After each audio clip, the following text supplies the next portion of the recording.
Aspirants, किसी भी चीज की जब आप तैयारी करते हैं उसकी इतनी की गहराई में उतरना जो फायदा दे जो पेपर में पूछी जा सके। अभी जो ईरान इसराइल की जंग है, बहुत सारे बच्चे मैं देख रहा हूं कि वो एक एक दिन को याद करने की कोशिश कर रहे हैं। पहले दिन क्या हुआ, दूसरे दिन किसने कितने मिसाइल फेंके, तीसरे दिन क्या हुआ, चौथे दिन क्या हुआ, फिर किसने क्या बयान दिया। इसकी क्या जरूरत है यार? वैसे तो जब तक सीएसएस पीएमएस के पेपर होने हैं ये टॉपिक इंशाल्लाह पुराना हो चुका होगा।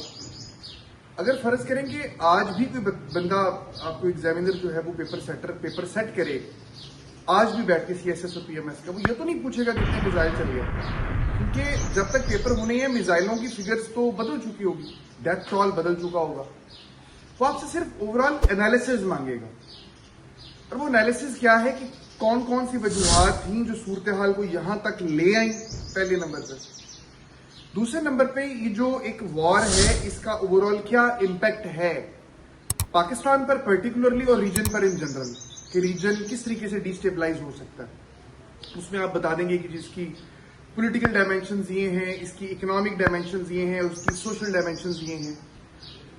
फिर ये पूछा जा सकता है कि किस हद तक चांसेस हैं कि ये वॉर एक अलग प्रॉक्सी वॉर बन जाएगी, जिस तरह सीरिया के अंदर वॉर जो है प्रॉक्सी वॉर्स बनी, यमन के अंदर वॉर प्रॉक्सी वॉर बनी, इराक के अंदर प्रॉक्सी वॉर बनी, अफगानिस्तान के अंदर भी इस तरह ही हुआ।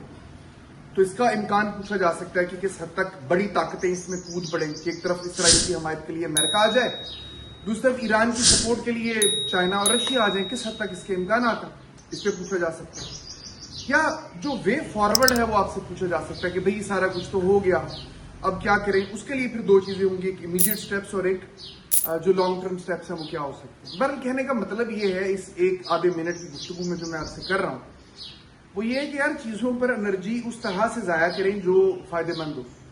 जिस तरीके से आप लोग इसको प्यार करने की कोशिश कर रहे हैं वो सही नहीं है। अच्छा, फिर ये वाला फार्मूला हर टॉपिक के ऊपर आपने अप्लाई करना है। देखना है कि एग्जामिनर इसमें पूछ क्या सकता है मुझसे।